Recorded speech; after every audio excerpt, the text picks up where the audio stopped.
வணக்கம். Welcome to கதை திரட்டு audio books. இந்த வீடியோவில் நம்ம என்ன கதை கேட்க போகிறோம்னா, எழுத்தாளர் சுப்ரஜா அவர்கள் எழுதிய கோட்டை வீடு கதையின் முதல் பகுதி. கடற்கரை ஓர கிராமம் ஒன்றில் நடக்கும் திகில் அமானுஷ்ய கதை. இதன் நாயகி நிலா சாந்தமானவள். அவளின் கோட்டை வீட்டில் நடக்கும் சாகசங்கள், மர்மம், திகில் நிகழ்வுகள், எதிர்பாராத முடிவு, கடலில் புதைந்த தங்க கோவில் அனைத்தும் கேட்பவர்களை பரவசப்படுத்தும். வாங்க கதைக்குள்ள போகலாம். ஊருக்கு வெளியே கோபித்து கொண்டு இருப்பது போல் தனியாயிருந்தது அந்த சின்ன தேவன் பட்டி ரயில்வே நிலையம். விடியற்காலையில் சென்னையில் இருந்து வரும் வண்டி 2 நிமிடம் நின்று போகும். மாலை நேரத்தில் கொல்லத்தில் இருந்து சென்னை செல்லும் வண்டி 2 நிமிடம் நின்று தன்னை ஆஸ்வாசப்படுத்தி கொண்டு போகும். வாரத்தில் 2 முறை சரக்கு ரயில் தடக் தடக் என்று நிலையம் கடக்கும். எனக்கு தெரிந்து எங்கள் குடும்பத்தினரை தவிர வேறு யாரும் இந்த ரயிலினால் பயன் அடைந்தாற்போல் தெரியவில்லை. எப்பொழுதாவது வந்து இறங்கும் சரக்குகளும் எங்கள் வீட்டுக்கு வந்தவையாகத்தான் இருக்கும். பிரிட்டிஷ் காலத்தில் கொள்ளு தாத்தா பிரிட்டிஷாரிடம் தனக்கு இருந்த செல்வாக்கை பயன்படுத்தி சின்னத்தேவன் பட்டியில் ரயில் நிலையம் நிறுவியதாக என் தந்தை அடிக்கடி பெருமையாக சொல்லிக் கொள்வார். ஒரு நிமிடம் என் பெயரை கூட சொல்லாமல் நான் பாட்டுக்கு பேசிக்கொண்டே போகிறேன் என்று நினைத்து விடாதீர்கள். நிலா, என் பெயரே நிலாதான். முன்னாலோ பின்னாலோ வேறு ஏதும் கிடையாது. எனக்கு வயது 18. இந்த சுய தகவல் மட்டும் இப்போது போதும் என்று நினைக்கிறேன். ஜன்னல் வழியே வெளியே பார்த்தேன். தோ வந்துவிட்டது. இன்னும் சில வினாடிகள்தான் சின்ன தேவன் பட்டி வந்துவிடும். சக்கரங்கள் தண்டவாளத்தில் உராயும் சப்தம், கிரீச் என்கிற சப்தத்தோடு ரயில் நின்றது. என் பெட்டிகளை எடுத்துக்கொண்டு இறங்கினேன். வழக்கம் போல் ரயில் நிலையம் மிக அமைதியாக இருந்தது. அதே அழுக்குடன் இருந்தது. ஸ்டேஷன் மாஸ்டர் விசில் அடித்தபடியே பச்சை கொடியை ஆட்டினார். ரயில் நகர்ந்தது. ஸ்டேஷன் மாஸ்டர் அந்த இடத்தில் நின்றபடியே என்னையே பார்த்து கொண்டிருந்தார். நான் மெல்ல நடந்து அவரை நோக்கி போனேன். எனது ஹேண்ட்பேக்கில் இருந்து பயண சீட்டை எடுத்து அவர் கையில் கொடுத்தேன். அவர் பயண சீட்டை வாங்கி பார்த்தார். நான் அவரையே பார்த்து கொண்டிருந்தேன். சதுர முகம், சிவந்த முட்டை கண்கள்.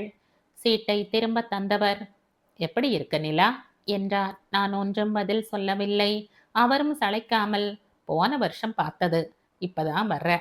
ஊரு, அப்பா அம்மா எல்லாரையும் மறந்துட்டியா? ஏதோ குற்றப்பத்திரிகை வாசிப்பவர் போல் சொன்னார். நான் ஒன்றும் பதில் சொல்லவில்லை. அவர் என்னை விழுங்கி விடுகிறார் போல் பார்த்தார். நிலா, நீ ரொம்ப அழகாயிட்ட என்றார். என் முகம் குப்பென்று சிவந்தது. மெல்லிய நாணம் இளம் சிரிப்புடன் எட்டி பார்த்தது. ஸ்டேஷன் மாஸ்டர் முகத்தில் ஒருவித பாவம். தன் மனதில் வைத்திருந்ததை எந்தவித பயமும் இன்றி வெளிப்படுத்திவிட்ட சந்தோஷம். ஒருவேளை நான் கோபித்துக் கொள்வேன் என்று கூட நினைத்திருக்கலாம். நான் கேட்டுக்கு வெளியே செம்மண் ரோட்டையே பார்த்து கொண்டிருந்தேன். ஏன் கார் இன்னும் வரவில்லை? நானே கேட்டுக்கொண்டேன். திரும்பி பார்த்தேன். அவர் இன்னமும் என்னையே பார்த்து கொண்டிருந்தார். பாவம், அவர் என்ன செய்வார்? நாள் முழுவதும் அத்வான காட்டில் தண்டவாளங்களோடு எவ்வளவு நேரம்தான் தனிமையில் தவிப்பது? முழுசாய் ஒரு ஆள், அதுவும் இளம் பெண் அருகில் கொஞ்சம் பேசலாம் என்று தோன்றுவது இயற்கைதானே? ஒருவேளை இங்கு ஸ்டேஷன் வர காரணமாயிருந்த என் கொள்ளு தாத்தாவை மனதிற்குள்ளேயே திட்டிக் கொண்டிருக்கலாம். கேட்டே விட்டேன். இந்த அத்வானத்தில் ஸ்டேஷன் வர காரணமாயிருந்த என் கொள்ளு தாத்தாவை மனசிலேயே திட்டுகிறீர்கள் தானே? ஐயோ, சத்தியமா அப்படி இல்லை என்றார். கொஞ்ச நேரம் அமைதியாயிருந்தவர், ஓவிய கல்லூரியில் தானே படிச்சிட்டு இருக்க? ஆமாம். இன்னும் எத்தனை வருஷம்? 1 வருஷம் 9 மாசம். பட்டணம் எனக்கு நிறைய கற்று தந்திருக்கிறது. ஆண்கள் பெண்களிடம் நிறைய பேச வேண்டும் என்று நினைக்கிறார்கள். ஆனால் பேசுவதில்லை. நிறைய பெண்கள் ஆண்களிடம் பேசக்கூடாது என்று நினைக்கிறார்கள். ஆனால் ஒரு ஆண் கொஞ்சம் பழகினால் அபத்தமாய் ஏதாவது பேசிக்கொண்டே இருக்கிறார்கள். இவரும் பட்டணத்தில் இருந்து வந்தவர்தானே. உடனே கிளம்பி வர சொல்லி தந்தையும் போனும் வந்தது. வீட்ல யாருக்காவது உடம்பு சரியில்லையா? நானாக கேட்டேன். நிலா, நீ ரொம்ப அழகாயிட்ட என்றார் மறுபடியும். அதற்கு மேல் அவரால் தொடர முடியவில்லை. நான் ஒன்று கேட்க அதை காதில் வாங்கிக் கொள்ளாமல் இன்னமும் அவர் என் அழகிலேயே திணறிக் கொண்டிருக்கிறார் என்பது மட்டும் புரிந்தது. ஒரு புறம் பெருமையாகவும் ஒரு புறம் பயமாகவும் இருந்தது. அதிக ஆண்களை கவரும் அழகான பெண்களுக்கு ஆபத்து எப்பொழுது எந்த ரூபத்தில் வரும் என்று சொல்ல முடியாது. அத்வான காட்டில் திடீரென பெண் பித்து பிடித்து விட்டாள். தந்தியும் போனும் வந்தது. உடனே கிளம்ப சொல்லி, யாருக்காவது ஏதாவது பிரச்சனையா? இந்த முறை கொஞ்சம் சப்தமாக, அழுத்தம் திருத்தமாக, அதிகார தோரணையில் கேட்டேன். 2 நாளா உங்க சொந்தக்காரங்கெல்லாம் வந்துட்டே இருக்காங்க. காதல் கல்யாணம் பண்ணிக்கிட்டு பெங்களூர் போய் செட்டில் ஆயிட்ட உன்னோட பெரிய அண்ணன் சிவராமன் நேத்து அவனோட பொண்டாட்டியோட வந்து இறங்கினதும் நீ இப்ப கேட்ட அதே கேள்வியைத்தான் அவனும் கேட்டான். எப்பொழுதும் போல சிடு சிடுன்னு இருந்தான். அவன் காதல் மனைவி மூஞ்சி அதுக்கு மேல தேவாங்கு மாதிரி, சூனியக்காரி மாதிரி பார்த்தா கொஞ்சம் பயமாவே இருந்தது. சொல்லிக்கொண்டே போனவர் பட்டென்று நிறுத்தினார். என்னதான் இருந்தாலும் என் குடும்பத்தாரை பற்றி சொல்லி நான் கோபித்துக் கொள்ளப் போகிறேன் என்ற எண்ணம் எழுந்திருக்கலாம். உன் அளவுக்கு அவ அழகு கிடையாது என்றார். என் அழகில் பித்து பிடித்து விட்டது அவருக்கு. நான் கிளம்புகிற வரை இதே பாட்டை பாடுவார். அவனை அழைத்து போக யார் வந்தார்கள்? உங்க வீட்டுல யாருக்கு அவனை பிடிக்கும்? உங்க குடும்ப மருத்துவர் தான் வந்தார்.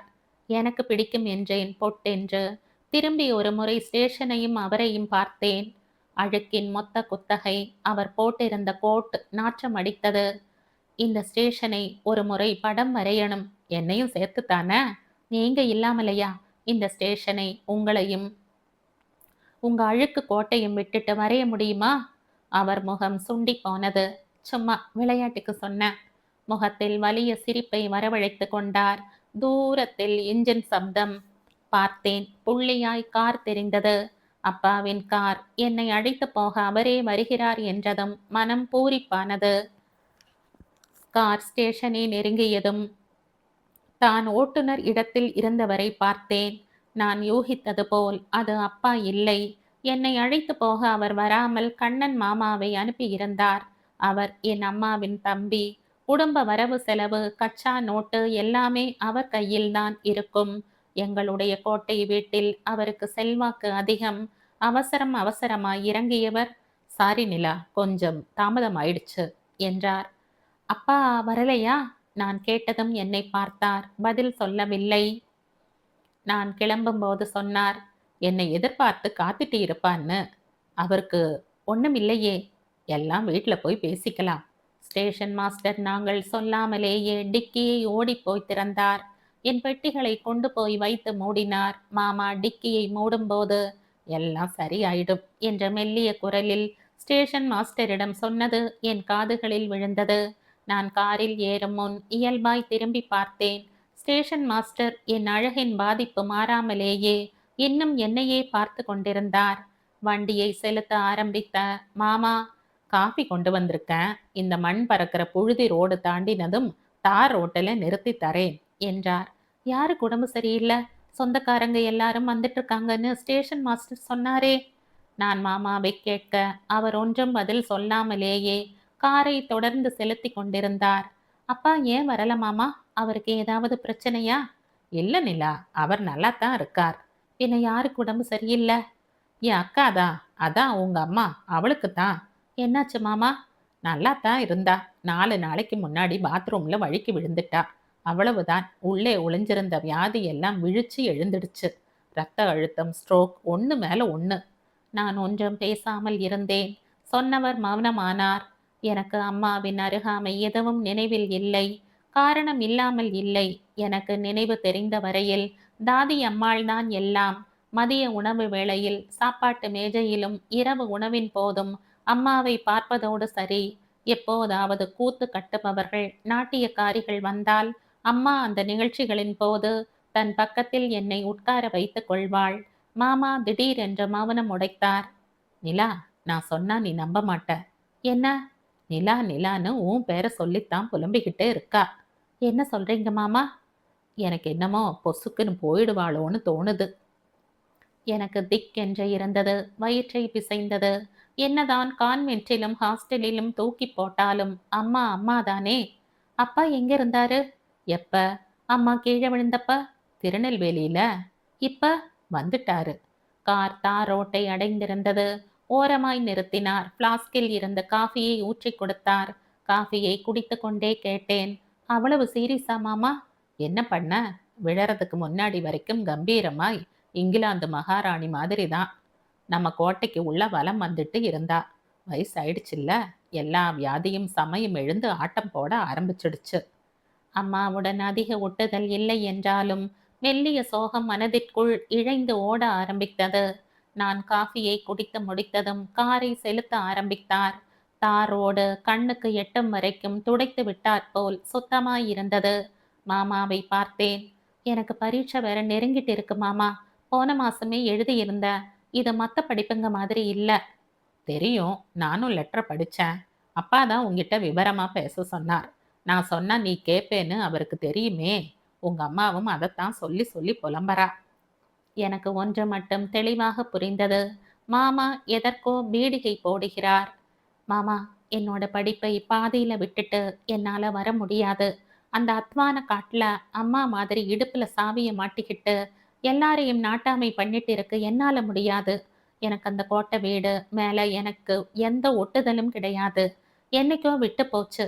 இருக்கிறது என்னோட சில சின்ன வயது நினைவுகள் தான்.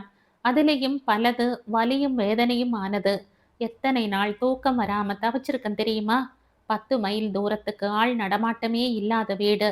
தூரத்துல இருக்கிற கடலும் பாறையும். நான் நிறுத்தி ஆஸ்வாசப்படுத்தி கொண்டேன். உன்கிட்ட ஒரு முக்கிய விஷயம் பேசணும் நிலா. சொல்லுங்க மாமா. இவ்வளவு நேரம் அவர் பீடிகை போட்ட விஷயம் இப்பொழுதுதான் வெளியில் வரப்போகிறது. உனக்கு கல்யாணம் பண்ணணும்னு அவ புலம்ப ஆரம்பிச்சுட்டா. எல்லாத்துக்கும் மேல பேசியும் முடிச்சிட்டாங்க. மாமா சொல்ல நான் அதிர்ந்து போனேன். என்ன மாமா சொல்றீங்க? ஆமாம் நிலா, எல்லாரும் அந்த முடிவுல தான் இருக்காங்க. உன்கிட்ட எப்படி சொல்றதுன்னு தான் இவ்வளவு நேரம் யோசிச்சுட்டு இருந்தேன். மாமா, நீங்க சொல்றது எனக்கு ரொம்ப அதிர்ச்சியா இருக்கு. உன்னோட அத்தை பையன்தான் மாப்பிள்ள. அவங்களும் வந்து சேர்ந்துட்டாங்க. முடியாது மாமா. மாமா இந்த பதிலை எதிர்பார்க்கவில்லை என்பது அவர் சட்டென்று என்னை திரும்பி பார்த்ததுமே புரிந்தது. என்ன முடியாது மாமா? அவனைத்தான் உனக்கு தெரியுமே. ஸ்கூல் விடுமுறை நாட்கள்ல அவனோட சேர்ந்து விளையாடி இருக்க. என்ன மாமா, நீங்களே இப்படி சொல்றீங்க? சின்ன வயசுல கூட விளையாடின பையன்னு கல்யாணம் பண்ணிக்க முடியுமா? நிலா, அவன் வேற யாரோ இல்ல, உன்னோட அத்தை பையன். இல்ல மாமா, என்னால முடியாது. கட்டாயம் பண்ணாதீங்க. உங்களால முடியாதுன்னா இப்பவே சொல்லிடுங்க. அப்படியே திரும்பி போயிடுறேன். நான் வரவே இல்லைன்னு சொல்லிடுங்க. என்ன நிலா இப்படி சொல்ற? என்னதான் உனக்கு பிரச்சனை? என்கிட்ட சொல்லு. என்னால என்ன பண்ண முடியும்னு பாக்குறேன். மாமா காரை ஓட்டிக்கொண்டே கேட்டார். நான் அவரை பார்த்துவிட்ட ஜன்னல் பக்கம் திரும்பிக் கொண்டேன். பின் மெல்ல சொன்னேன். மாமா, எனக்கு ஏற்கனவே கல்யாணம் ஆயிடுச்சு. மாமா அதிர்ந்து போய் என்னை பார்த்தார். காரை ஓரமாய் நிறுத்தியே விட்டார். என்ன நிலா இப்படி ஒரு குண்டை தூக்கி போடுற என்றார். மாமா, நான் சொல்ல சொல்ல நீங்க பேசிட்டே இருந்தீங்க. உங்ககிட்ட நான் என்னைக்கும் எதையும் மறைச்சதில்லை, மறைக்கவும் மாட்டேன். அது சரி, கல்யாணம்ங்கிறது எவ்வளவு பெரிய விஷயம். நீ பொட்டுன்னு சாதாரணமா சொல்லிட்ட. நீ உண்மையத்தான் சொல்றியா? உன்னை ரொம்ப சின்ன பொண்ணுன்னு நினைச்சிட்டு இருந்த. மாமா, வேற யாரா இருந்தாலும் இந்த தருணத்துல இதை சொல்லி இருக்க மாட்டேன். என்னோட நிலைமை புரிஞ்சா நீங்களே என்ன சப்போர்ட் பண்ணுவீங்க. எனக்கு அந்த கோட்டை வீட்டை விட்டு வெளியேற அந்த ஒரு வழிதான். அண்ணன் கல்யாணம் பண்ணிட்டு போனா மாதிரி. இந்த மாதிரி கோட்டை வீட்டுக்குள்ள நீ சொன்னா உன்னை வெட்டியே போட்டுடுவாங்க. அதனால தான் மாமா உங்ககிட்ட உண்மையை சொல்லிட்டேன். நீ உண்மையை மட்டும் சொல்லல, பிரச்சனைய என் பக்கம் திருப்பி விட்டுட்ட. மாமா, எனக்கு ஏதாவது ஒரு வழி நீங்க சொல்லித்தானே ஆகணும். ஆமா, நீ கல்யாணம் வேணாம்னு சொன்னாலே வீடு ரெண்டு படும். இப்போ உனக்கு கல்யாணம் ஆயிடுச்சுன்னு சொன்னா என்ன நடக்கும்னு கற்பனை கூட பண்ணி பார்க்க முடியல. கொலையே விழும். மாமா, நான் நல்லா யோசிச்சு பார்த்தேன். எனக்கு உதவி செய்ய உங்களால மட்டும்தான் முடியும். என்ன? சொல்லு. நீங்க எனக்கு மாமா தானே? ஆமா, அதுல என்ன புதுசா சந்தேகம் உனக்கு? உங்களுக்கும் ஒரு பையன் இருக்கான்ல? ஆமா. அவனைத்தான் எனக்கு கட்டி வைக்கணும்னு நீங்க புதுசா பிரச்சனையை கிளப்புங்க. உங்களுக்கும் என்னை மருமகள் ஆக்கிக்க உரிமை இருக்குல்ல? மாமா யோசிக்க ஆரம்பித்து விட்டார். இந்த உதவியை மட்டும் பண்ணுங்க. கொஞ்ச நாள் இந்த பிரச்சனையில என்ன பண்ணலாம்னு முடிவு எடுத்துடுவேன். சின்ன வயசுலயே நீ இப்படித்தான் நினைச்சதை சாதிச்சுக்குவ. அப்பவே நீ ரொம்ப வம்பு பண்ணா எங்கிட்ட தள்ளி விட்டுடுவாங்க. இப்பவும் நீ என்னத்தான் மாட்டி விட பாக்குற. மாட்டி விடல மாமா, உங்களை நம்புறேன். மாப்பிள்ளை எந்த சமூகம்? நம்ம சமூகம் இல்ல. ஐயரா? இல்ல, ஐயங்காரு. கூட படிக்கிற பையனா? இல்ல மாமா, காலேஜ் லெக்சரர். மாமா நிறுத்தி இருந்த காரின் என்ஜினை மீண்டும் உயிர்ப்பித்தார். நீ காதல் பண்ணத்தான் என்னால நம்ப முடியல. என்னதான் பண்ற ஐடியா வச்சிருக்க? இன்னும் முடிவு பண்ணல மாமா. உங்ககிட்ட சொன்னது மனசு பாரம் இறங்கிடுச்சு. நீங்க ஆரம்பிச்சு வைங்க. அதுக்கப்புறம் முடிவு பண்ணிக்கலாம். நாளைக்கு உண்மை வெளியில வரும்போது உங்க அம்மா எனக்கு தெரியாதுன்னு சொன்னா நம்ப கூட மாட்டா. நான் சிரித்தேன். ஆமாம், அம்மா அப்படித்தான் நினைப்பாங்க. தூரத்தில் கோட்டை வீட்டு சுவர் தெரிந்தது. மாமா இன்னும் வேகம் எடுத்தார். உங்க அம்மா உள்ள போனதும் நிச்சயம் கேப்பா, ஏன் இவ்வளவு நேரம்னு. டயர் பஞ்சர் போட்டுட்டு கிளம்ப நேரம் ஆயிடுச்சுன்னு பொய் சொல்லணும். நீ வந்ததும் பொய் சொல்ல ஆரம்பிச்சிடுவான் போல இருக்கு. என்ன மாமா இப்படி சொல்றீங்க? உண்மைதானே? சிரித்தார் மாமா. இப்படி ஒரு அந்யோன்யமான மாமா இல்லை என்றால் நான் ஊருக்கே திரும்பி வந்து இருக்க மாட்டேன். நல்லாத்தான் ஐஸ் வைக்க கத்துக்கிட்ட. காரில் இருந்து பார்க்க கோட்டை வீடு பிரம்மாண்டமாய் தெரிந்தது. என்னையும் அறியாமல் என்னை ஒருவித இறுக்கம் சூழ்ந்தது. கார் வருவதை மாடியில் தன் அறையின் பால்கனியில் இருந்து பார்த்து கொண்டிருந்த என் சித்தி வசந்தா காரை நோக்கி அங்கிருந்தே கையை ஆட்டினாள். வெளியில் இருந்து பார்த்தால் அத்தனை பால்கனிகளும் கோட்டை வீடு எவ்வளவு பெரியது என சொல்லும். கார் கேட் முன்னால் ஒரு வினாடிதான் நின்றிருக்கும். சடார் என்று கேட் திறந்தது. கார் உள்ளே செல்ல இருபுறமும் மலர்ந்திருந்த ரோஜா செடிகள். கோட்டை வீட்டு முன் கார் நின்றது. சித்தி கீழே இறங்கி வந்திருந்தாள். உள்பக்கம் திரும்பி நிலா வந்தாச்சு என்று கத்தினாள். சித்திக்கு என்னை கொஞ்சம் பிடிக்கும். யாரை பற்றிய செய்தி என்றாலும் என்னிடம்தான் பகிர்ந்து கொள்வாள். சித்தி என் கையை பிடித்து இழுத்து கொண்டு உள்ளே போனாள்.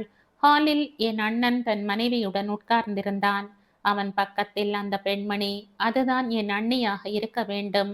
அவன் அருகில் சென்றதும் அவளிடம், ஸ்வப்னா, நான் சொல்வனே அடிக்கடி நிலா நிலான்னு, இவதான் என்று அறிமுகம் செய்தான். நான் அவளை முழுமையாய் பார்த்தேன். ஸ்டேஷன் மாஸ்டர் சொன்னது போல் இல்லை, அழகாகவே இருந்தார். அவர் சொன்னதில் ஒரு உண்மை, என் அளவுக்கு அவர் அழகில்லைதான். ஹலோ என்றாள். பக்கத்தில் போய் கைகளை பற்றி குலுக்கினேன். நிலா, முதல்ல போய் குளிச்சுட்டு வா. அம்மாவை பார்த்துட்டு டிஃபன் சாப்பிடலாம். நான் உனக்காக சாப்பிடாம காத்துக்கிட்டு இருக்கேன் என்றாள்.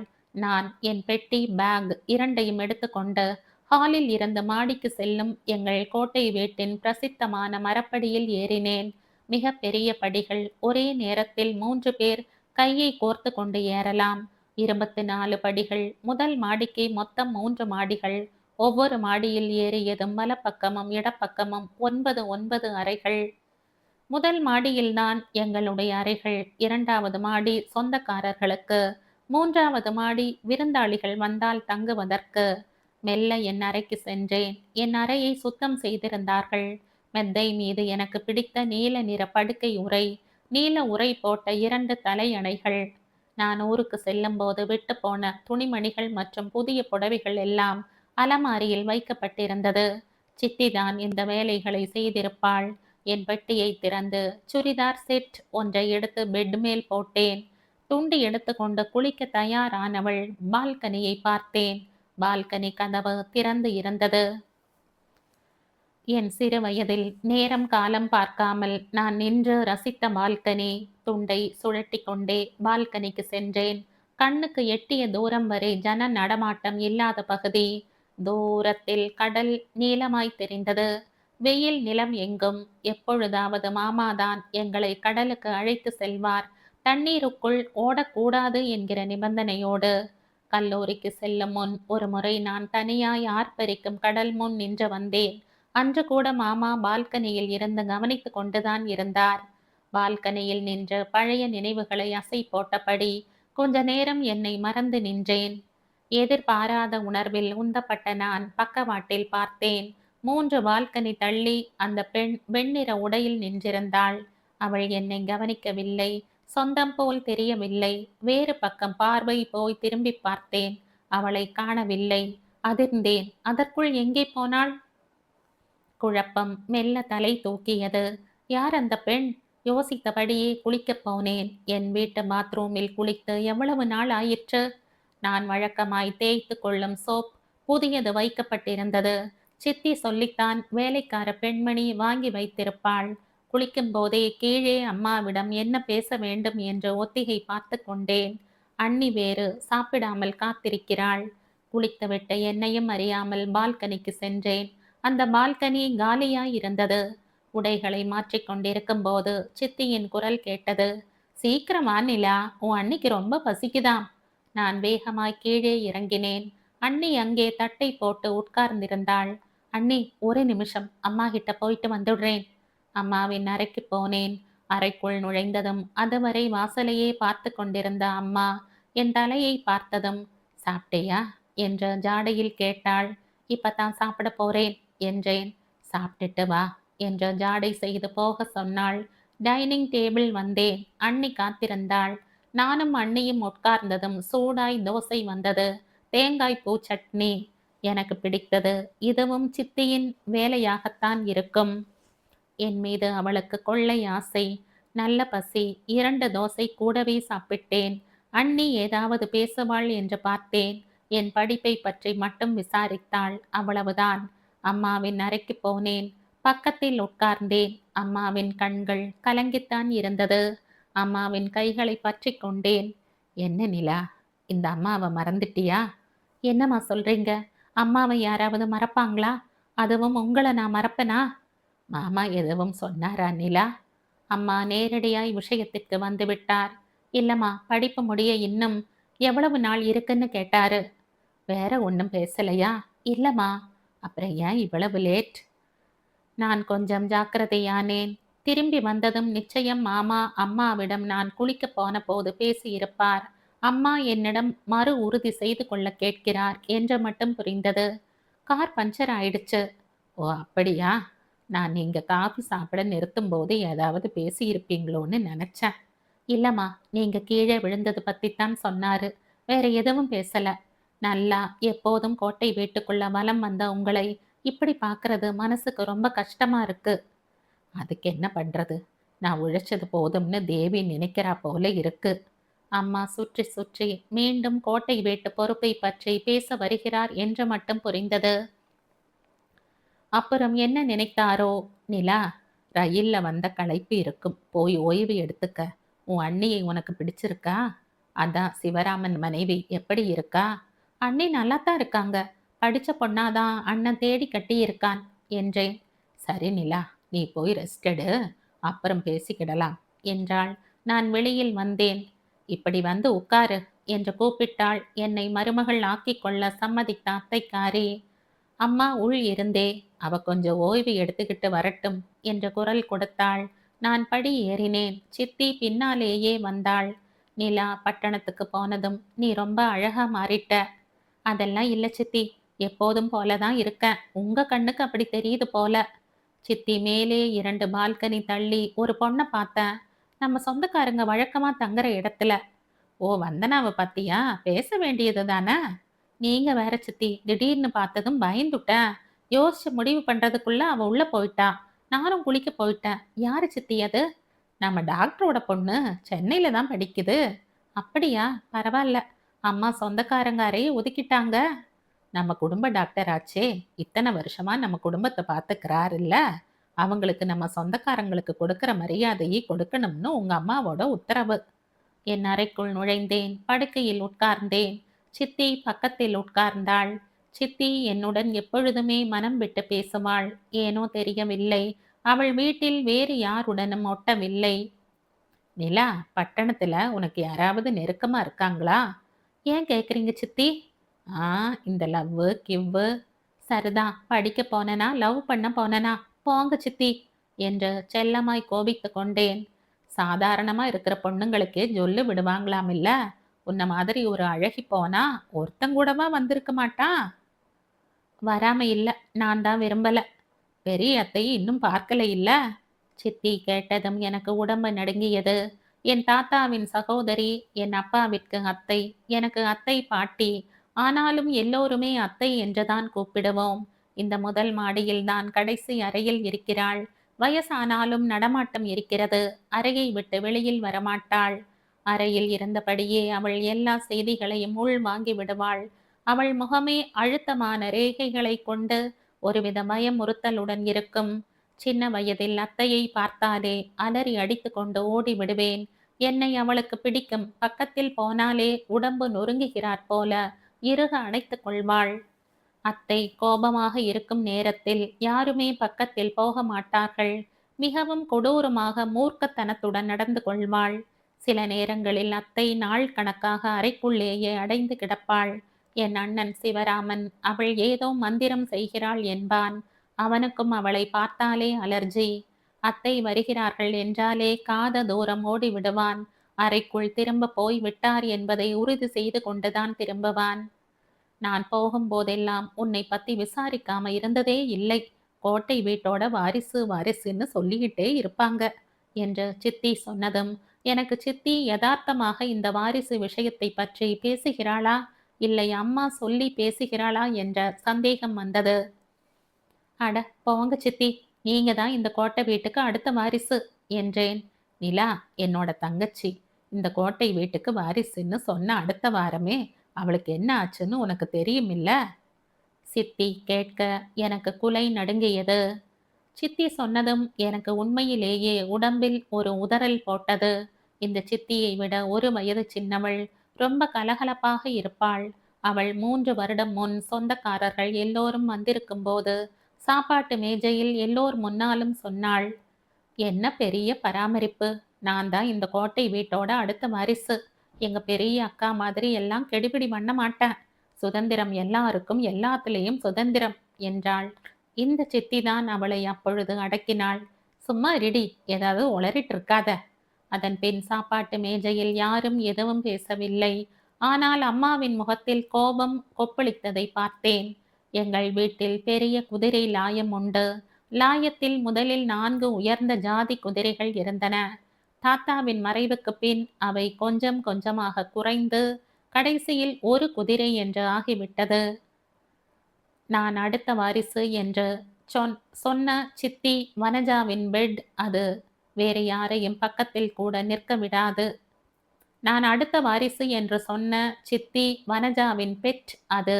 வேறு யாரையும் பக்கத்தில் கூட நிற்க விடாது. சித்தி அதன் மேல் ஏறி பிடரி பறக்க சவாரி செய்வாள். மேஜையில் அவள் எல்லோரையும் தர்ம சங்கடப்படுத்திய அன்று மாலை அவள் வழக்கம் போல் குதிரை சவாரிக்கு புறப்பட்டாள். நான் அப்போது என் அறையின் பால்கனியில் தான் நின்றிருந்தேன். கோட்டை வீட்டு கதவை இப்பொழுது இருக்கும் சித்தி தான் திறந்து விட்டாள். வனஜா பறந்ததும் சித்தி மேலே என் அறைக்கு வந்து விட்டாள். பால்கனியில் இருந்து பார்த்தால் கடல் மணலில் அவள் குதிரையில் செய்யும் சாகசம் தெரியும். நாங்கள் இருவரும் பால்கனியில் இருந்து பார்த்து கொண்டிருந்தோம்.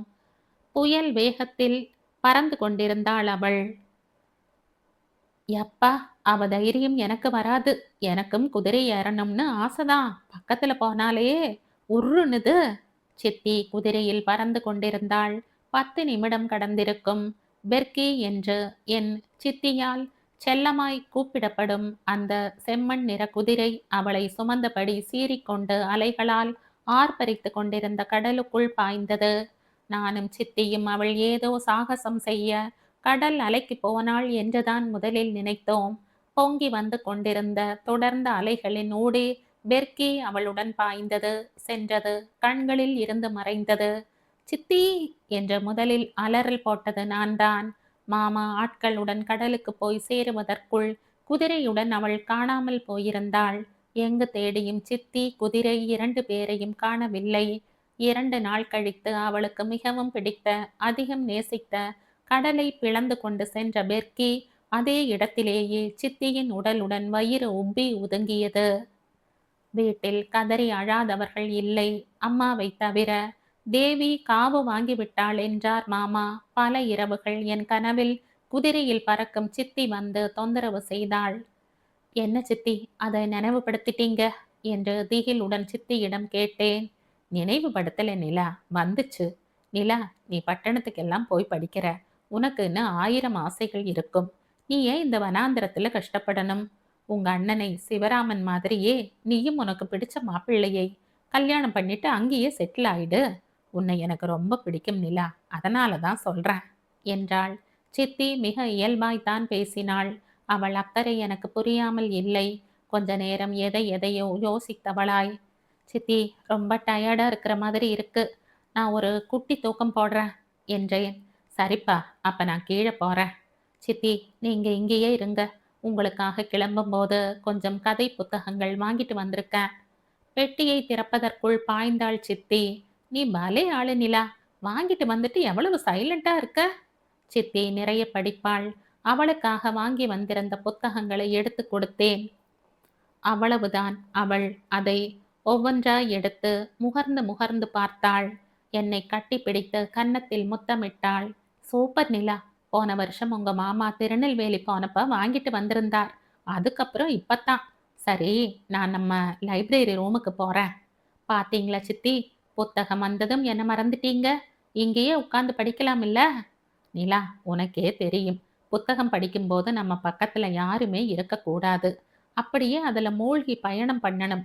அதுக்கு சரியான இடம் நம்ம 3வது மாடி லைப்ரரி தான். நானே 2 மணி நேரத்துல கீழே வர்றேன். அது வரைக்கும் நீ நிம்மதியா தூங்கு. சித்தி புத்தகங்களை எடுத்துக்கொண்டு ஓடாத குறையாக போனாள். கொஞ்ச நேரம் முன்வரை கலக்கத்தில் விழுந்த இருவரையும் புத்தகம் மாற்றி சித்தி பழைய துள்ளலுடன் போக வைத்தது சந்தோஷமாயிருந்தது. நான் அப்படியே தூங்கி போனேன். மீண்டும் முழிப்பு வந்தபோது இருட்ட ஆரம்பித்து இருந்தது. இவ்வளவு நேரமா தூங்கி இருக்கிறோம் என்று எனக்குள்ளேயே கேட்டபடி எழுந்து கீழே போனேன். டீ இருந்தது. குடிக்கும்போது அம்மா கூப்பிட்டாள். அம்மாவின் அறைக்கு போனேன். என் படிப்பை பற்றி சகஜமாய் விசாரித்தாள். நிலா, உனக்கு கல்யாணம் பண்ணலாமான்னு முடிவு பண்ணியாச்சு என்றாள் தடாலடியாக. இந்த கதையின் தொடர்ச்சியை அடுத்த பதிவில் கேட்கலாம். நன்றி.